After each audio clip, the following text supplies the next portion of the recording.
வணக்கம். ஆகாஷ்வாணி புதுச்சேரி செய்திச் சுருக்கம் வாசிப்பவர் கனிமொழி கலியபெருமாள்.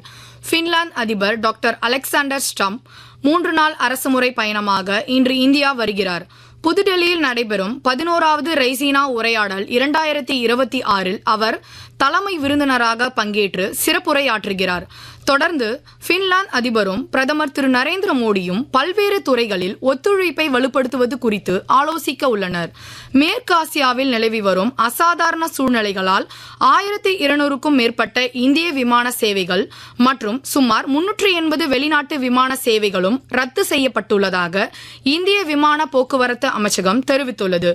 இதன் காரணமாக மேற்காசியாவில் சிக்கி தவிக்கும் பயணிகளுக்காக இந்தியாவிற்கும் வளைகுடா பிராந்தியத்திற்கும் இடையே இன்று 58 விமானங்களை இயக்க திட்டமிட்டுள்ளதாக சிவில் விமான போக்குவரத்து அமைச்சகம் வெளியிட்டுள்ள அறிக்கையில் தெரிவித்துள்ளது.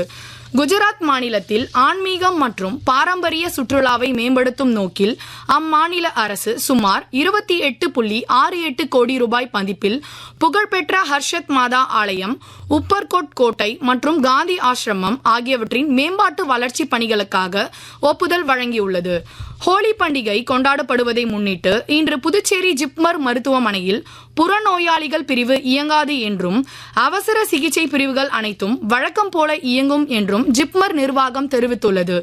திருநள்ளாறு ஸ்ரீ தர்பாரண்யேஸ்வர சுவாமி கோவிலில் வரும் 6ஆம் தேதி சனி பெயர்ச்சி விழா நடைபெற உள்ளதையொட்டி சிறப்பு ஏற்பாடுகள் செய்யப்பட்டுள்ளதாக மாவட்ட ஆட்சியர் திருமதி இஷிதா ராட்டி தெரிவித்துள்ளார்.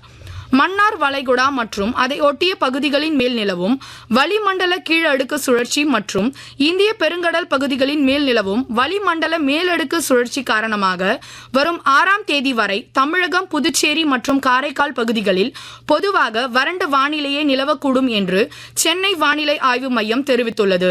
இத்துடன் இந்த செய்திச் சுருக்கம் நிறைவு பெறுகிறது.